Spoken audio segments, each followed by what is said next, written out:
Hello, my name is Mirza. I'm doing my presentation on my IoT submission. Here we go. I'll be going through what an IoT protocol is, examples of IoT protocols, how IoT protocols are used in the real world, overview of an IoT protocol attack that happened, and my model of an attack. So, what is an IoT protocol? Some key features that an IoT protocol may have is they are usually used in communications and security, and it's essential in our daily lives. And whether you know it or not, it is in almost everything you use in your everyday items. Like for me personally, uh, I use it. It can be seen through my usage of my Bluetooth earpieces and and me basically transferring my pictures from me to my friend through Bluetooth or in Apple's case AirDrop.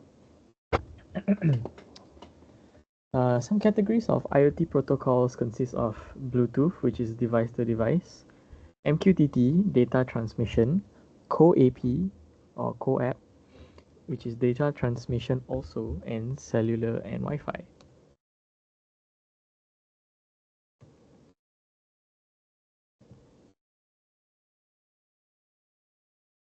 Some example of IoT protocols is, as I mentioned, Bluetooth, which is a short-range device-to-device connection operating in the 20.4 GHz ISM band, which utilizes frequency hopping to minimize interference. In the case of MQTT, MQTT stands for Message Queuing Telemetry Transport, which is a messaging protocol which is designed for small and efficient communications between IoT systems.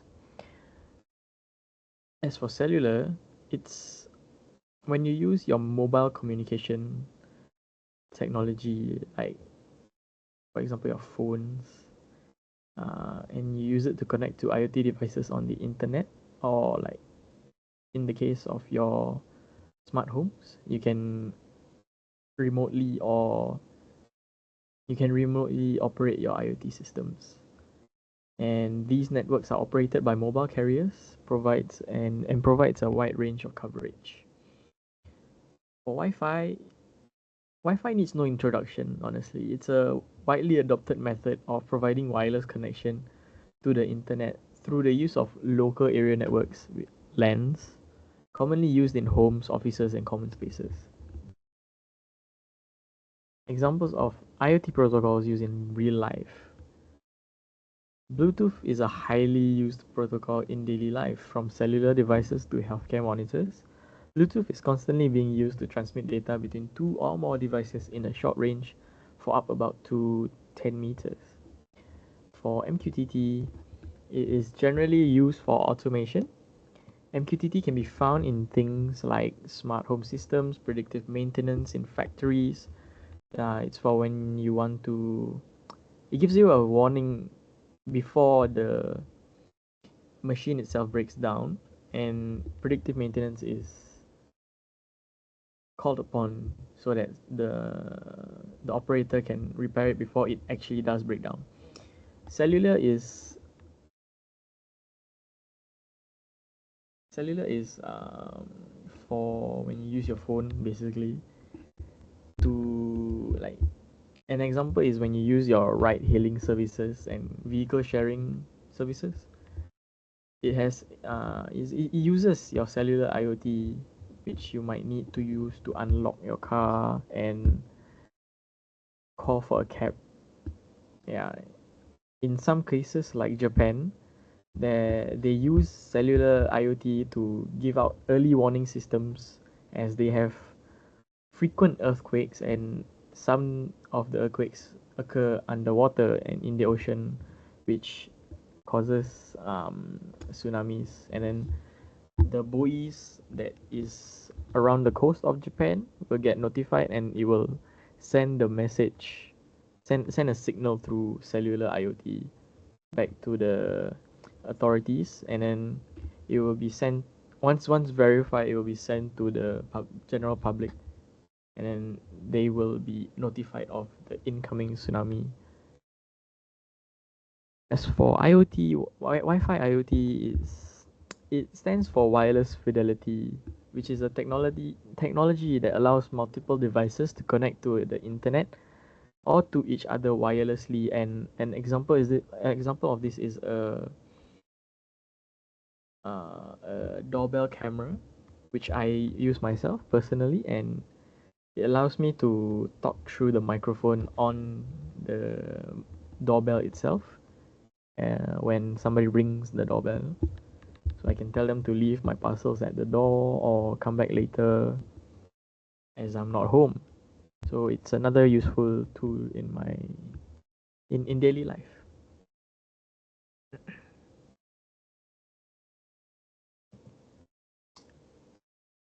Okay. Overview of an IoT protocol attack that happened in real life. This personally has affected me as well. So this story I'm about to share is something that I went through as well. And this is about a game called Apex Legends. And the news article that talks about this has the headline as Apex Legends adds DDoS protection for Diamond to Predator players. Apex Legends is a free-to-play first-person shooter battle royale developed by Respawn Entertainment and is published by Electronic Arts, which is worth about 43.86 billion USD as of December 4th, with the game having amassed 3.4 billion USD since its release in February 2019. Respawn Entertainment is a victim of an MQTT attack, which still happens to this day, called Distributed Denial of Service (DDoS) attacks. Most of attacks have end, with some using the attacks to gain an unfair advantage in the game, where there are stakes to gain rank, where there are stakes in game, where you gain ranking in the game. Some even providing these services in exchange for cash. There is another group of passionate players from where the from the game that came before Apex Legends, which is Titanfall. Basically, the game has been neglected by its developers, Respawn Entertainment, and after many pleas, they have decided to take things into their own hands by launching attacks on Respawn Entertainment's new live service game. By injecting text into the game and disabling the playlist and general user interface, which shut down the game for a few days, and I personally got affected by this. This was back when it was during the COVID period, where there was nothing much to do except for attend online meetings for class. So this really bugged my week when it happened, as it really shut down the game. I'm pretty sure they had big losses when the game was shut down due to people being unable to play, and it was during the COVID period where everyone was playing. So they took a huge loss during the time that the attack happened. Dot Esports reported that hackers behind the latest Apex Legends server attack did not leak any players' sensitive user details, which show that they really wanted the development studio to save their beloved game from rampant hackers. This shows that if they were really malicious, where they wanted to use and leak users' data to sell the data, misuse the data, they could have, due to the lacking security of the game at that point of time. So it's a really big issue, as it's a very huge game till this day. As I have said earlier, they have a lot of revenue coming from this game. So how did they do it? Botnets and amplified traffic using networks of compromised devices, IoT devices and computers to flood Apex Legends server with an overwhelming volume of requests. The devices having been hijacked through malware and generally having poor security. Technique used is UDP floods, reflection and amplification attacks. Number 2, exploiting application level weaknesses. Matchmaking overload by sending continuous or malformed matchmaking requests to disrupt and prevent legitimate users from joining games. They have also exploited the in-game communication protocol where they send malformed and excessive data.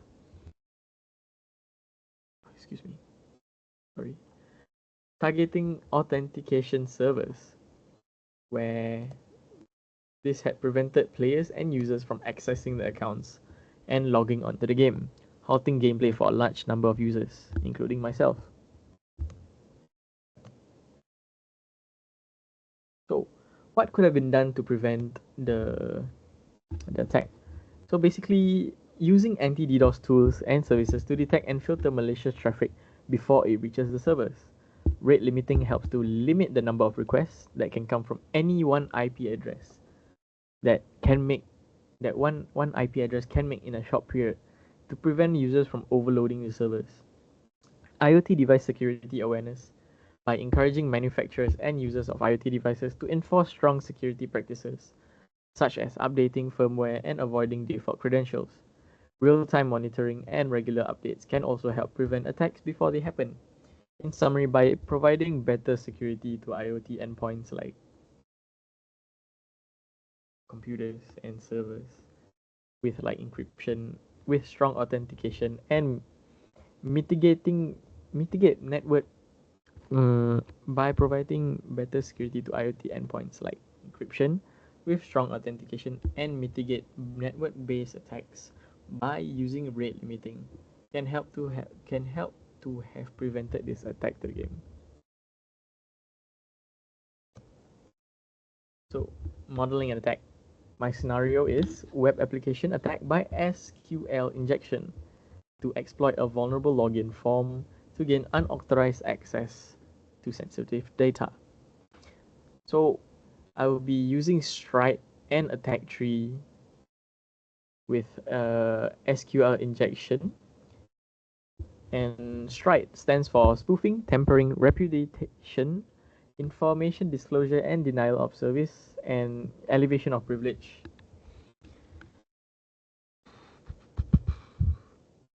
So for attack tree, the aim of this method is to break down the goal of the attack into smaller sub-goals. Step 1, identify input fields vulnerable to the injection using SQL map. Step 2, prepare a malicious SQL payload. Step 3, extract sensitive data using extracted credentials to access accounts or leverage stolen data.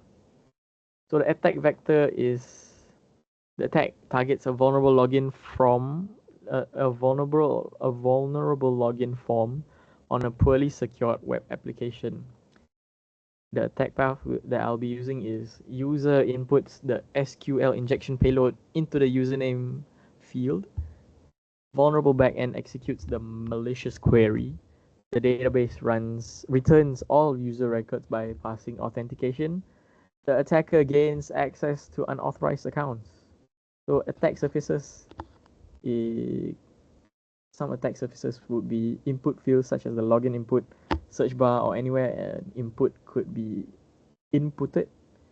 Back-end query processing, database where all the important information is kept. So you can access that directly or through the website itself. This is my flowchart. As you can see, it is quite huge. And here are my scenarios and description and mitigation strategies. SQL injection on login. Attacker bypasses authentication with malicious payload. Implement input validation and query parameterization. Data extraction via injection. Sensitive data, usernames and passwords is leaked.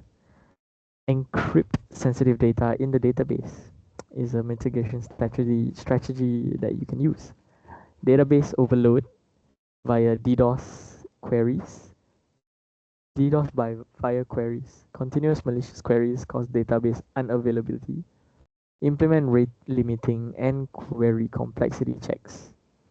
privilege escalation. Attacker gains admin rights by modifying queries. Enforce strict role-based access controls. And with that, thank you for listening to my presentation. I worked really hard on this. um, I was doing it over the time where I was overseas. My parents um, basically convinced me to follow, but when I said no, I didn't want to follow. So did it. I did the project while I was overseas in the spare time that I could have done it. Hence the choppiness of this recording and the slides. But don't worry, I get what I get. Thank you.